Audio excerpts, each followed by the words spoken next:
É porque, como nós acabamos de cantar, numa rude cruz o Senhor Jesus nos salvou, que estamos aqui para lhe prestar um culto.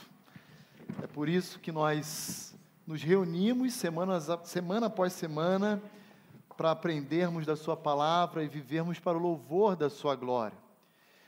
Quero convidar você a abrir comigo a sua Bíblia no livro de Malaquias. Esse livro é um livro que tem muito a nos ensinar a respeito desse momento que nós estamos vivendo, chamado culto. O tema, o foco central desse livro diz respeito a nos ensinar um modelo de culto agradável aos olhos de Deus, muito embora a gente reconheça que o culto judaico é um culto distinto do culto cristão, mas há também semelhanças, e é a respeito dessas semelhanças, dessa preocupação que nós devemos ter em relação a como prestar culto a Deus, que nós estamos estudando e aprendendo no livro de Malaquias. Você já foi desrespeitado ao longo da sua vida? Sei, talvez no seu trabalho venha um chefe tirano, um déspota, alguém totalmente insensível e te distratou. Numa sessão, talvez na frente até mesmo de alguns colegas seus de trabalho. Quando eu era militar, anos atrás, tive a oportunidade, infelizmente, de experimentar momentos assim não poucas vezes. Já tive momentos de muito dissabor e muito constrangimento.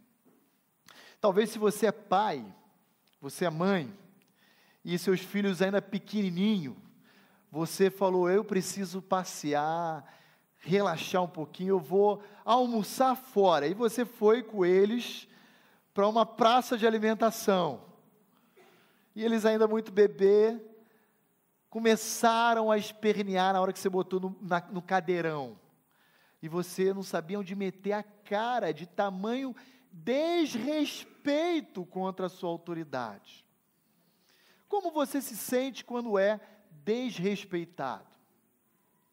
É a respeito desse sentimento que agora em Malaquias capítulo 1, do verso 6 ao 14, até o final do capítulo, Malaquias vai descrever o sentimento presente no coração de Deus, daquele que é Pai, daquele que é Senhor, e que também era totalmente desprezado pelo seu povo, pela sua liderança.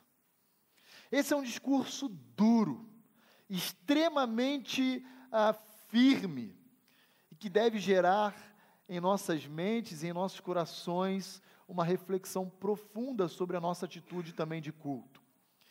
Não somente porque agora do verso 6 ao 14 do capítulo 1, ele vai reprovar a atitude dos sacerdotes. Porque olhando para essa passagem, você provavelmente pode pensar, mas eu não sou sacerdote nos moldes judaicos.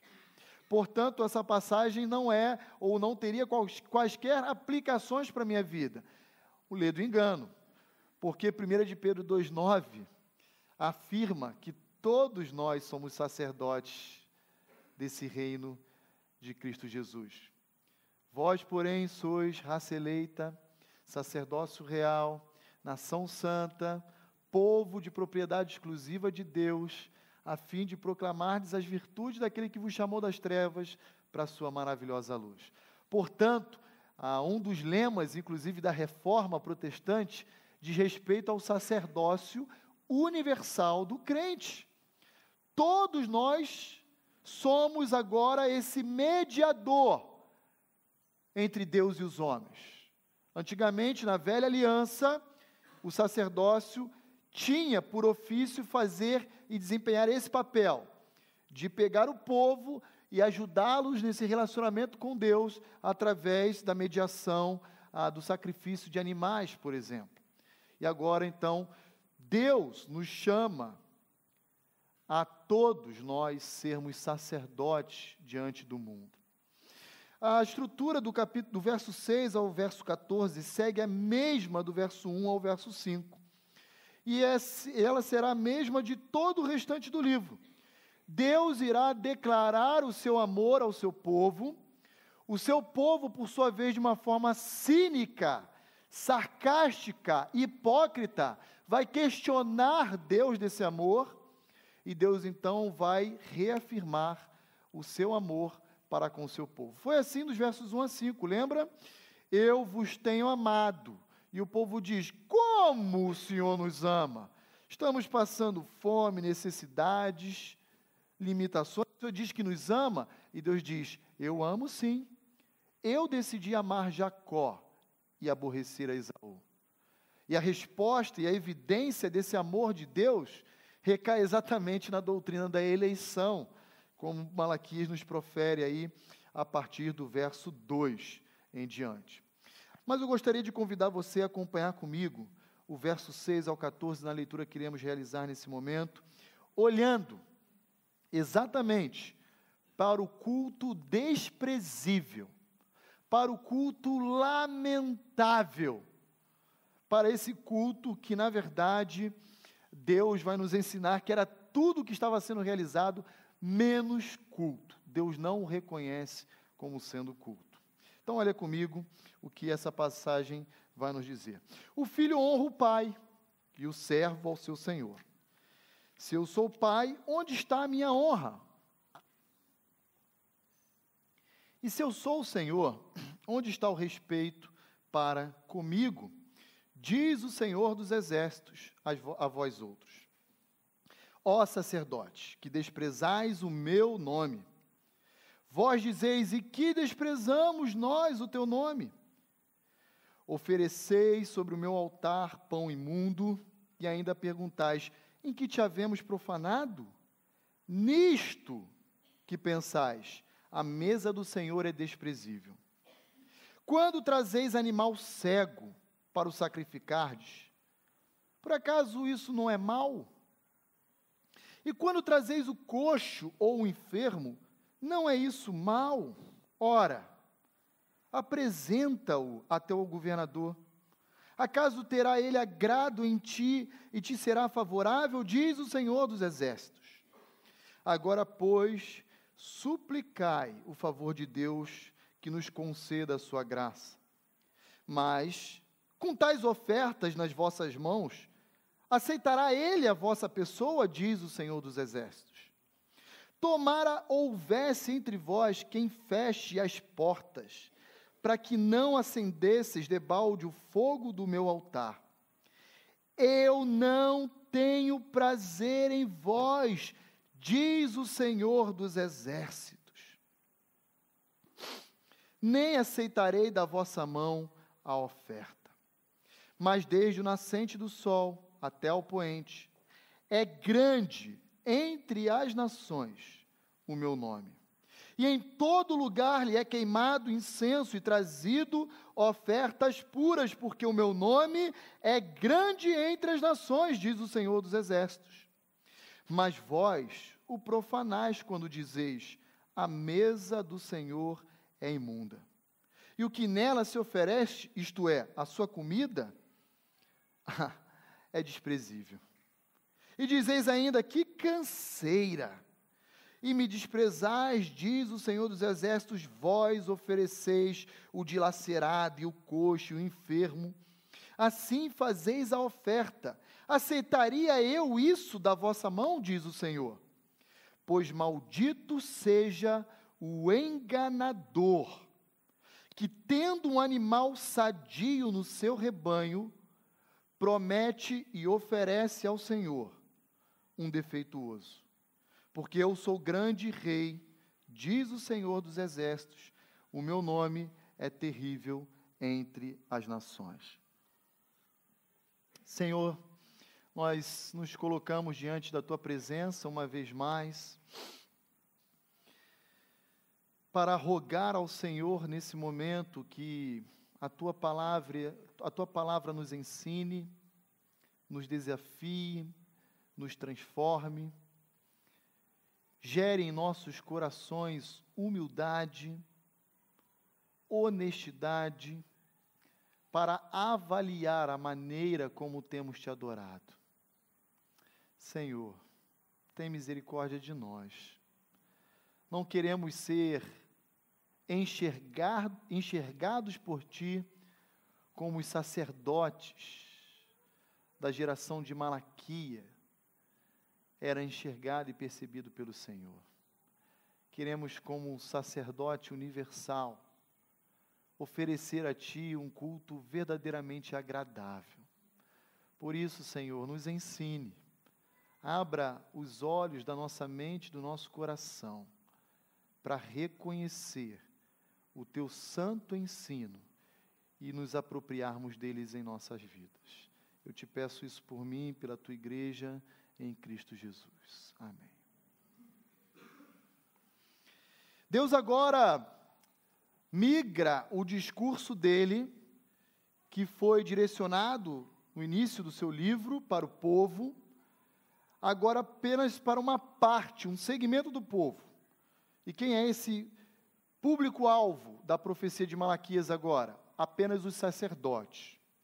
Aqueles que deveriam exercer o seu ofício com excelência, em retidão a Deus, são aqueles que vão desprezar, ignorar os preceitos de Deus na adoração cultica do próprio povo de Israel. Versículo 6, o filho honra o pai, e o servo ao seu senhor. Se eu sou pai, onde está a minha honra? E se eu sou senhor, onde está o respeito para comigo? Diz o Senhor dos Exércitos. Deus começa agora o seu discurso através de Malaquias, dizendo que ele se compara a um pai e a figura de um senhor. E que se deve esperar, enquanto pai que somos dos nossos filhos, se não obediência, se não respeito, se não admiração, se não obediência, se não honra?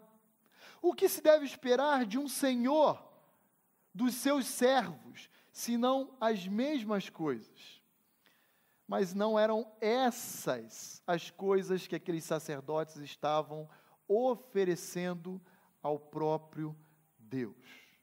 Observe que no verso 5, imediatamente o versículo anterior, Deus havia reafirmado a sua grandeza diante de Israel.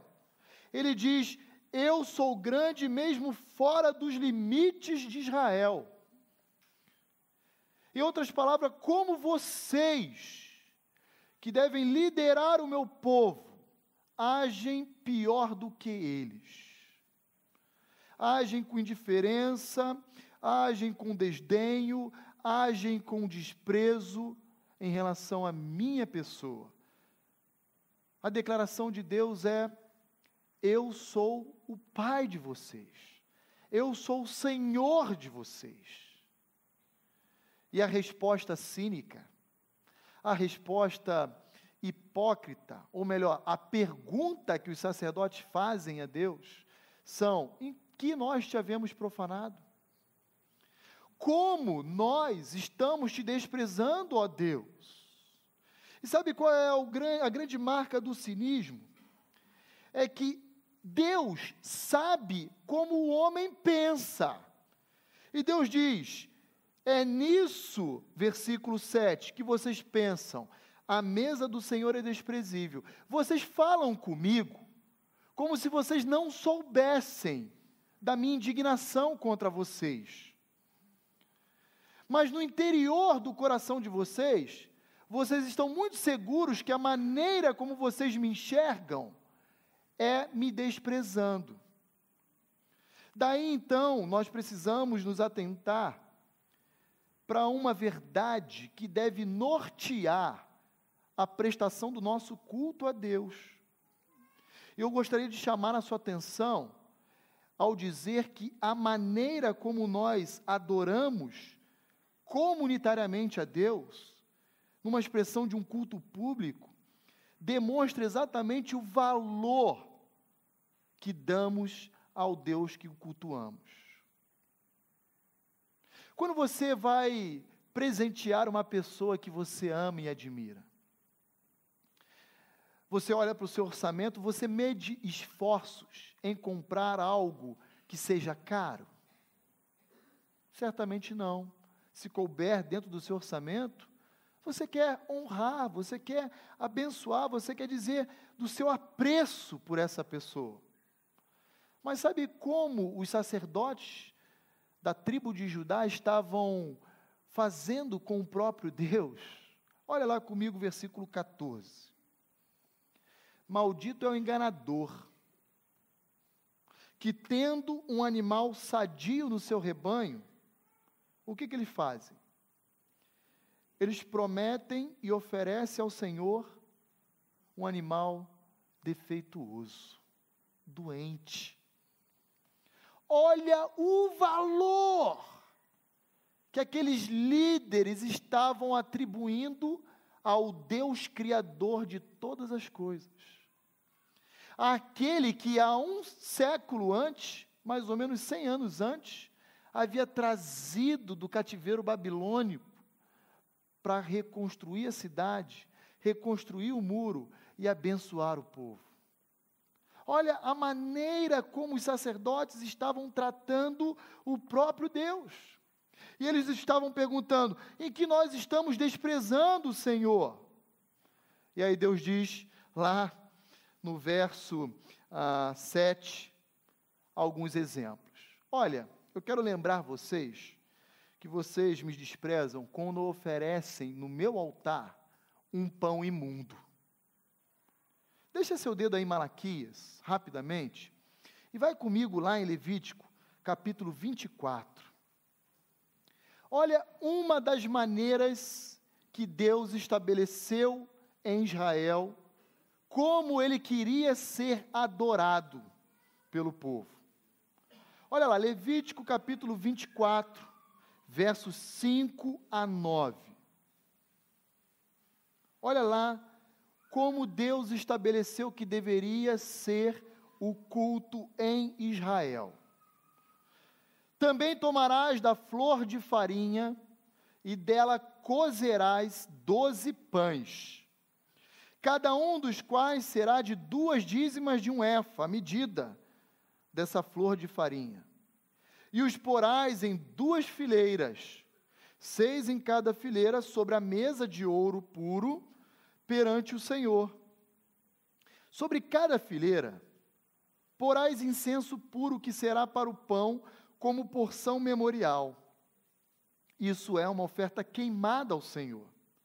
Em cada sábado, Arão os porá em ordem perante o Senhor, continuamente da parte dos filhos de Israel, por aliança perpétua. E serão de Arão e dos seus filhos, os quais os comerão do lugar santo, porque são coisa santíssima para eles, das ofertas queimadas ao Senhor, como estatuto perpétuo. Deus estabeleceu para o seu povo como deveria ser realizado o próprio culto a Ele. Deus deu a medida, a quantidade da flor de farinha.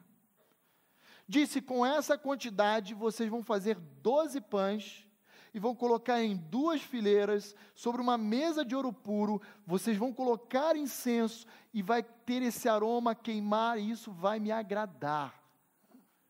E como é mesmo que em Malaquias os sacerdotes estão fazendo? Pegando um pão imundo e jogando de qualquer maneira na mesa do Senhor. E Deus diz: vocês não me enganam. Vocês pensam, sabe o que, a respeito da minha pessoa? Que eu sou desprezível. E que a minha mesa não tem qualquer valor, por isso vocês pensam que a minha mesa também é desprezível. Não podemos pensar jamais, de forma alguma, que a maneira que eu cultuo a Deus pode ser livre, porque o próprio Deus estabeleceu os elementos que devem estar presentes no culto a Ele. Infelizmente, a igreja evangélica como um todo perdeu de vista isso. Cada adorador entende o que deve ser ofertado a Deus da sua maneira. Não é bagunça. Culto é coisa séria. Culto não somos nós que dizemos como deve ser. Existe um princípio regulador de culto, fundamentado nas Escrituras. E Deus estabeleceu isso para Israel, como Ele também estabeleceu isso para a sua igreja na vigência dessa nova aliança. Você leu comigo e acompanhou a leitura, e você sabe tanto quanto eu, que o verso 8 diz que além do pão imundo ser depositado na mesa do Senhor de qualquer forma, aquela turma também entregou animais cegos, versículo 8, coxos ou mancos, como você quiser chamar, animais doentes. Olha a maneira, no versículo 13, que aqueles sacerdotes estavam cultuando a Deus. Sabe como é que eles estavam pensando? Ai, que canseira. Lá vem o pastor, lá vai ele pregar de novo. Me perdoem a expressão, irmãos, que saco. Que enfadonho. Não vejo a hora de acabar o culto. E aí pega o celular e acha que o pastor Rony não está vendo, e algumas vezes ele não vê mesmo, mas Deus tudo vê, e começa a navegar na internet, no WhatsApp, e começa a pensar na semana, faz sua agenda durante o culto, e aí acaba de fazer tudo isso, e ele fala, nossa, que canseira, ainda não acabou. Essa é a postura que os sacerdotes de Israel estão tendo na prestação de culto, juntamente com o povo a Deus. Nós, ao longo da nossa vida cristã, com o passar do tempo, nós corremos um sério risco de pensarmos que por Deus não estar ao nosso lado em carne e osso, Deus não está vendo ou acompanhando o nosso culto. E quando nós desconsideramos isso, nós passamos a adorar a Deus de qualquer maneira. Nós passamos a entregar a Deus o nosso resto, a nossa sobra. E eu gosto de ler o verso 14 com você de novo, quando ele diz, isso é mentira. O culto que vocês estão oferecendo é um engano. A mim vocês não enganam. Mas como, Senhor? Como estamos te enganando? E Deus diz, quando vocês retêm o melhor de vocês para si, e deixam de entregar a mim. Sabe o que acontece quando isso ocorre? A gente passa a inverter.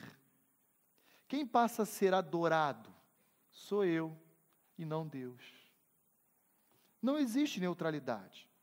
Aliás, diga-se de passagem, na prestação de culto, Deus não pode ser o centro apenas do culto cristão. Ele tem que ser o único no culto cristão. Esse papo de igrejas que a gente vê aí fora, cuja liturgia gira em torno dos seus pregadores, ou em torno dos seus músicos, isso gera uma competição com a adoração que deve ser exclusiva a Deus. E quantas vezes ouvimos pessoas cristãs dizendo, eu estou indo no culto de tal lugar porque o pregador fulano de tal vai estar lá. Ou eu vou em tal igreja porque o louvor deles. E às vezes não é nem apenas a apresentação, às vezes também tem a ver com a letra das músicas que são cantadas. A apresentação influencia, mas não é o único fator envolvido. Às vezes a própria letra, uma letra centrada no homem, na realização de sonhos, de desejos pessoais. Não há problema nenhum você apresentar em oração a Deus os seus desejos pessoais. Isso é legítimo. O problema é quando você se reúne para adorar a si próprio, dizendo: Senhor, restitui, eu quero de volta o que é meu. Eu não aceito isso. E aí você e eu, quando enveredamos nessa direção, colocamos Deus como nosso mordomo. E Ele passa a ser apenas um servo nosso. E quando viemos à prestação de um culto, sob essa perspectiva, nós viemos coletivamente exigir de Deus a realização dos nossos desejos. Isso não é um culto cristão. Nem esse deveria ser um culto judaico. Mas acompanhe, continue olhando comigo, Malaquias capítulo 1, volta comigo lá. E agora observe comigo a relação que existe entre a oferta e o seu ofertante. E o perigo que cada um de nós corremos de prestar um culto que pode se tornar inútil a Deus, quando nós não oferecemos a Deus o que temos de melhor, o que pertence efetivamente a Ele. Olha lá o versículo 10. Eu não tenho prazer em vós, diz o Senhor dos Exércitos, nem aceitarei da vossa mão a oferta. Olha a maneira como o povo de Deus está retribuindo o amor eletivo de Deus para com eles. Olha a maneira como aqueles líderes estavam conduzindo a adoração cultica, pública, de toda a congregação de Israel a Deus, com engano. Aquele povo retinha para si o seu melhor. Pensando nisso, eu lhe pergunto, como eu me fiz essa pergunta, o que nós temos de melhor em nossas vidas? Prestem muita atenção no que eu vou dizer. Você tem a sua saúde, você tem a sua juventude, você jovem que me ouve, você tem as oportunidades no seu emprego, no seu trabalho, você tem o seu patrimônio, seus bens materiais, você tem o seu tempo. O que você e eu, o que nós temos dado a Ele?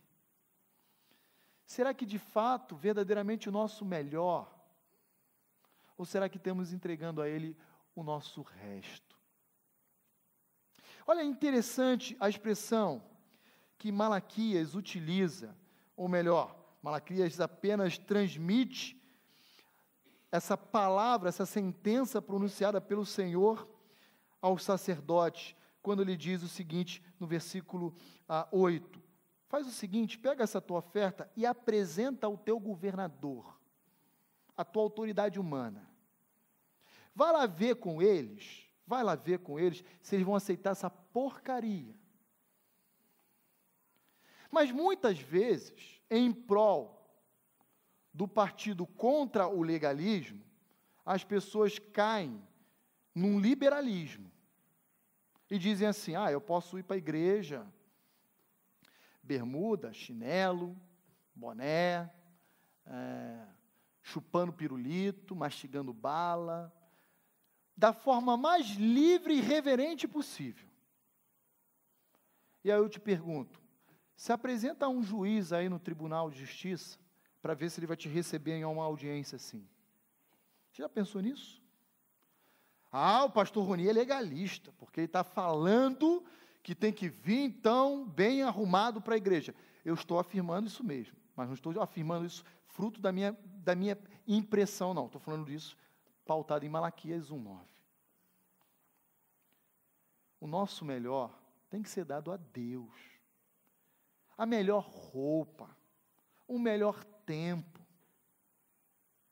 o melhor da minha vida, da minha juventude, da minha saúde.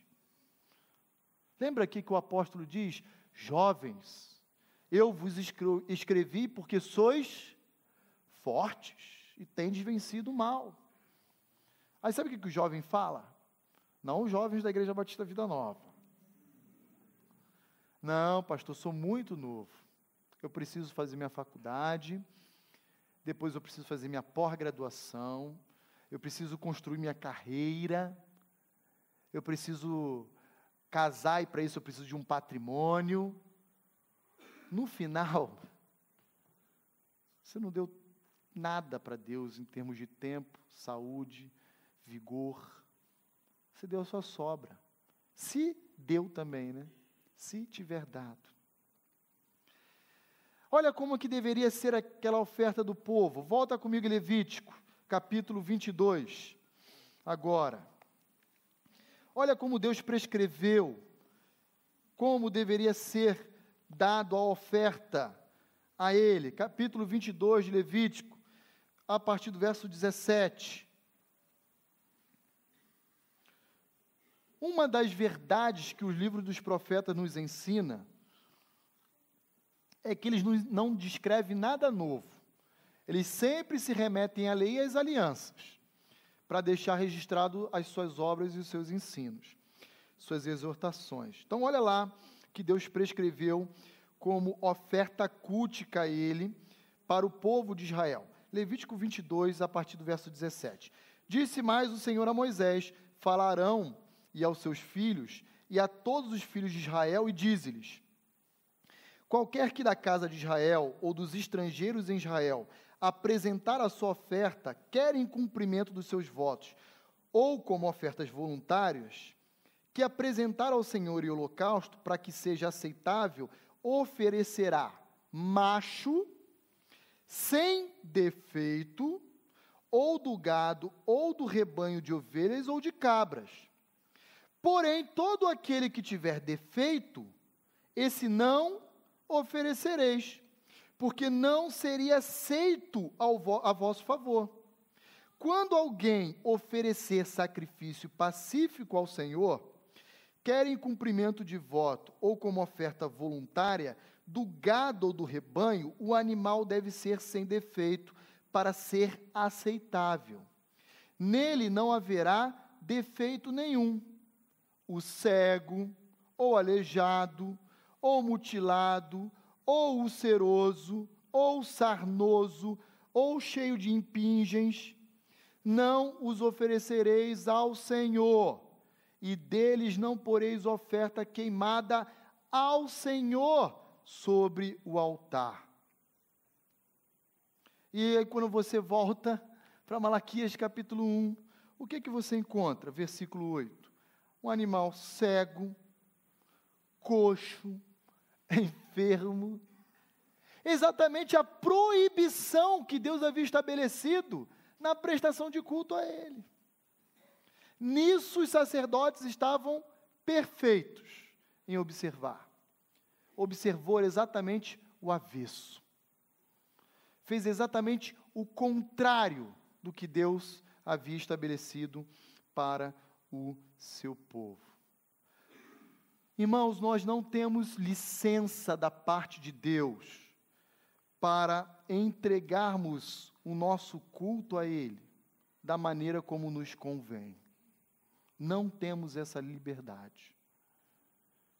Não temos essa autonomia. Culto é coisa séria.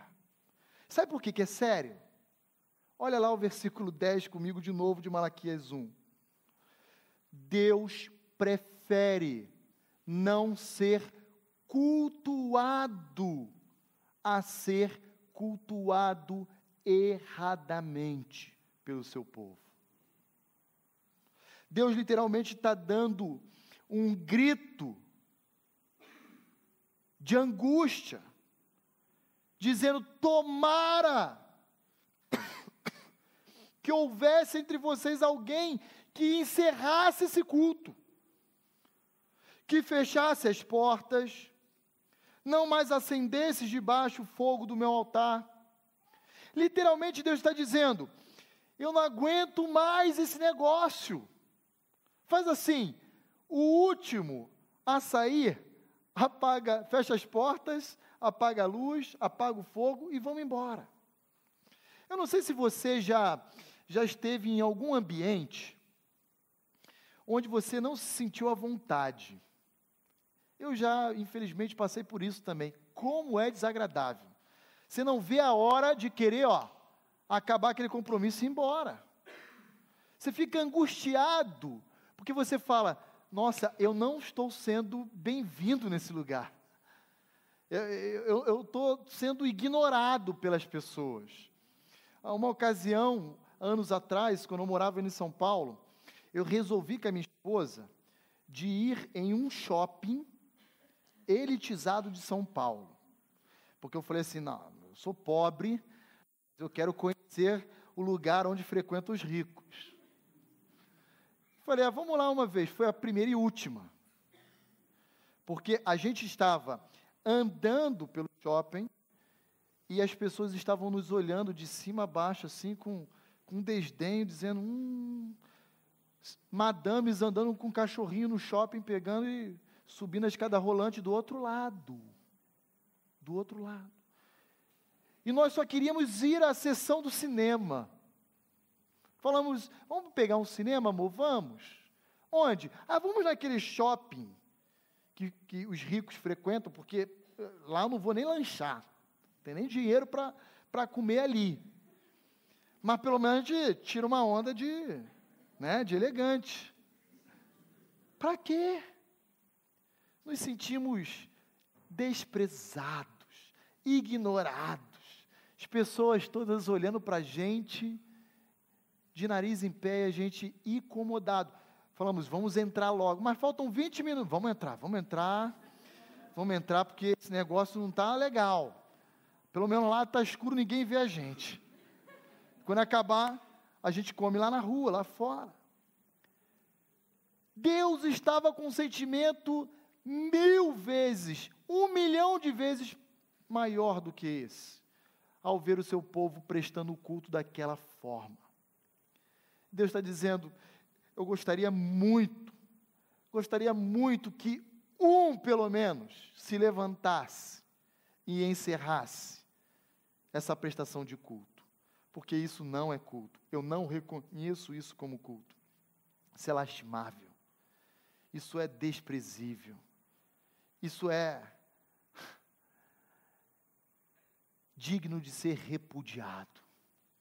Agora, irmãos, você consegue imaginar Deus falando a você, não tenho prazer em você? É algo que deve chocar as nossas mentes e os nossos corações. Porque no verso 10, Deus está dizendo, não tenho prazer em vós, muito menos aceitarei as ofertas de vocês. Muito menos isso. No versículo 9, Deus diz àqueles sacerdotes, supliquem o meu favor, busquem em oração a minha graça, e vocês ouvirão a minha resposta a vocês. Com essas ofertas nas mãos de vocês, eu não irei responder conforme as expectativas presentes no coração de vocês, porque vocês, em todo o tempo, me desprezam. Vocês sabem que o que vocês estão fazendo é errado, e culto é coisa séria. Culto não é da maneira como eu penso ser o culto. Culto, Deus estabelece na sua palavra. Culto cristão exige exposição da palavra, exige adoração centrada na palavra. Culto cristão exige contribuições ou consagração de bens e de vidas, não apenas de ofertas, riquezas, mas sobretudo de vidas. Culto cristão exige exposição da palavra de Deus. Sabe o que a gente vê hoje no culto cristão? Eu vou dizer para os irmãos algo lamentável. A promoção, em alguns contextos, de testemunhos que nada tem a ver com a palavra de Deus. Em alguns outros contextos, nós encontramos algo muito interessante chamado Ministério de Artes e Danças. Interessante porque quando eu olho no Novo Testamento, eu não vejo presença de dança no culto cristão. Sabe o que a gente encontra no culto hoje? Palestras, em vez da exposição bíblica. Palestras de autoajuda, e não a pregação da ajuda do alto. Nós vemos a adoração sendo centrada no homem. Ora, porque a apresentação do louvor é literalmente um show para atrair atenção para os músicos, para os cantores, ou ora, porque as músicas entoadas são totalmente músicas centradas no homem. Irmãos, a igreja está em uma crise de identidade. A igreja não sabe sequer o que é cultuar a Deus. Vivemos um momento, infelizmente, lastimável e não diferente no contexto de Malaquias. Mas quero caminhar para o final da nossa mensagem, fazendo algumas considerações com você que me ouve na noite de hoje. E uma dessas considerações tem a ver com o perigo de nós cultuarmos a Deus, de nós servirmos a Deus de uma forma meramente mecânica, religiosa. Aqueles sacerdotes estavam tão acostumados ao ritual cultico que eles começaram a, num processo erosivo, a entregar pão imundo, animais doentes, e se tornaram com isso verdadeiros profissionais da religião. Profissionais da religião. Passaram a prestar culto a Deus como um mero ritual, e não como uma expressão de devoção genuína a Deus. E nesse aspecto, todos nós corremos um sério risco de enxergarmos o domingo e a igreja como um ambiente social, como se a igreja fosse um clube. Vá na minha casa, aniversário do meu filho domingo, não dá, eu vou à igreja. E aí sabe o que acontece? Vem à igreja, graças a Deus eu não encontro isso aqui na Vida Nova, mas, por exemplo, na igreja onde eu cresci, muitos ficavam do lado de fora do templo, na hora do culto, conversando, batendo papo, como se fosse um clube, como se tivesse, e aí, o que você vai fazer essa semana? Vamos nos encontrar em tal lugar.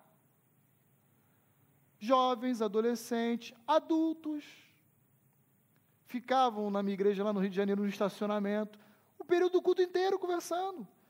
Aí quando o cara falava, vou subir lá para o salão de culto, já tinha acabado. Foi ao domingo com uma expressão religiosa.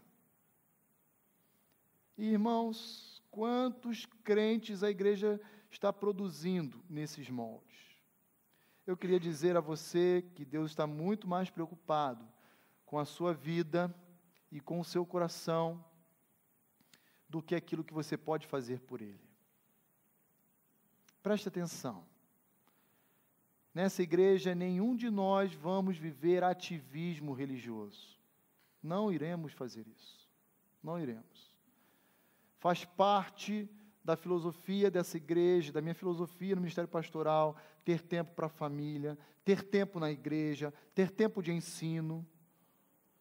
Tudo de uma forma moderada, equilibrada, para evitar o caminho do ativismo religioso.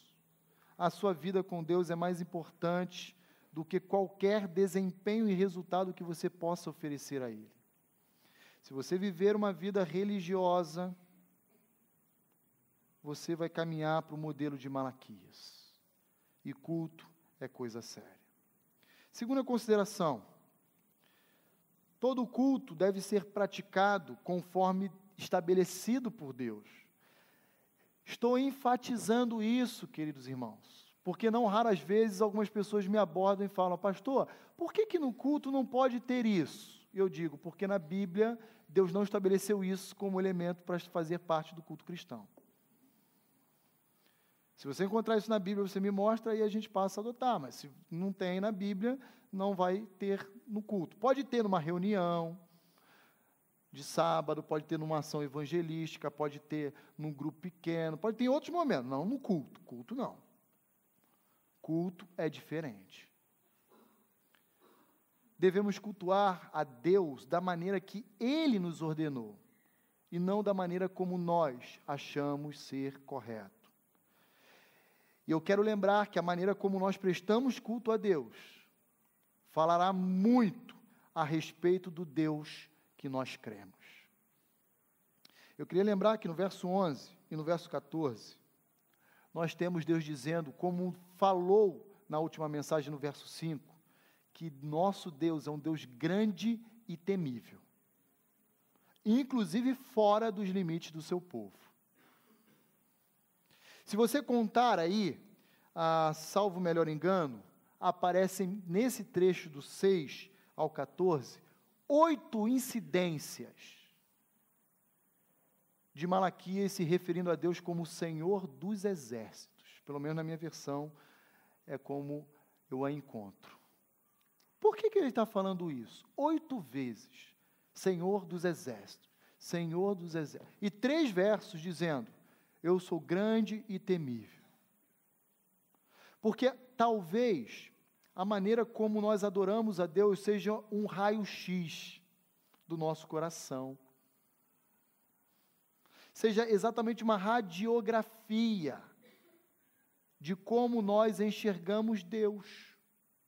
Se nós enxergamos Deus de uma forma pequenininha, aí o meu culto vai ficar muito mais fácil, muito mais livre, muito mais aberto. Agora, se Ele é verdadeiramente o Deus Criador dos céus e da terra, cale-te todos os povos. Reina o Senhor, tremam os povos. Deus habita no seu santo templo, calem-se as nações.